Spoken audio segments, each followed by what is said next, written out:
Okay, so for this activity, we're going to look at using a JPEG image to create a floor plan. So there are many ways which you could begin a model in SketchUp. Creating a floor plan from a JPEG file is one.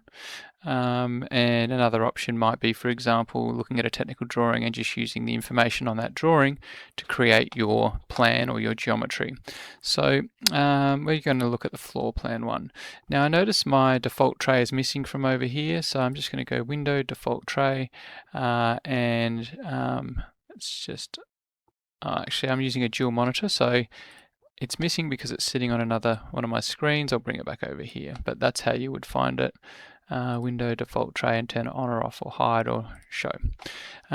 So we have that there. I've got my toolbars here across the top. Again, if you're not set out the way you want or you're missing some, it's View, Toolbars, and I've just got the 1, 2, 3, 4, 5 selected, those 5. Now, I found my JPEG image, which is one you're going to be using, and that is this design here. It's called Studio B. It's a 1-bedroom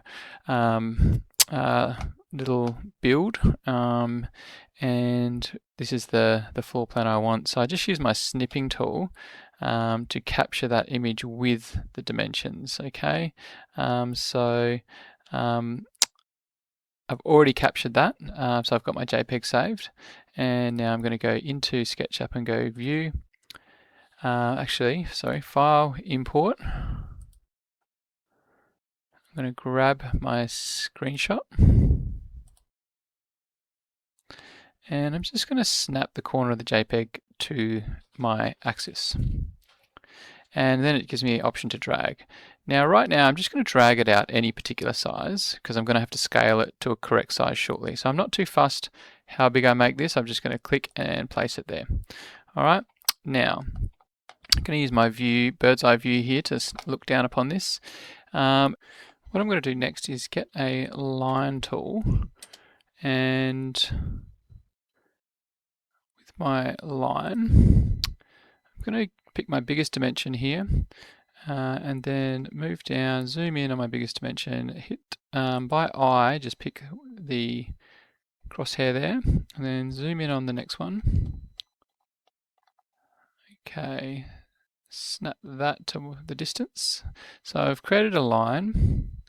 What I'm going to do is then group that line, so I'll select everything and make a group, and that is grouped the image and the line together. So the next thing I want to do is double click to get into the group. Okay, so I'm in the group, I can see the dotted line around the outside. Now I'm going to use my tape measure tool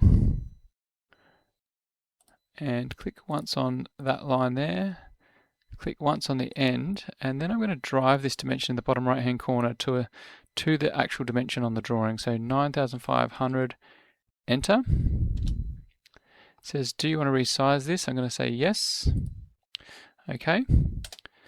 Now, if I go into this group, maybe I'll use my tape measure tool again, and I just want to check the size of this line. 9,500, good. Now I might even just delete this line because it's not needed anymore, but I want to just test another dimension with my tape measure tool, just 100% confirm that that should measure about 3,300 if I go to there. So looking at the bottom dimension in the bottom right hand side, or you can see it on highlighted where the tape measure is there, I'm after 3,300, I'm 1 millimeter off. So I'm very happy that that has scaled it quite accurately to size. So that is scaling JPEG. Alright, so the next activity or the next tutorial will look at how we can most efficiently use our drawing tools to create the walls for this drawing.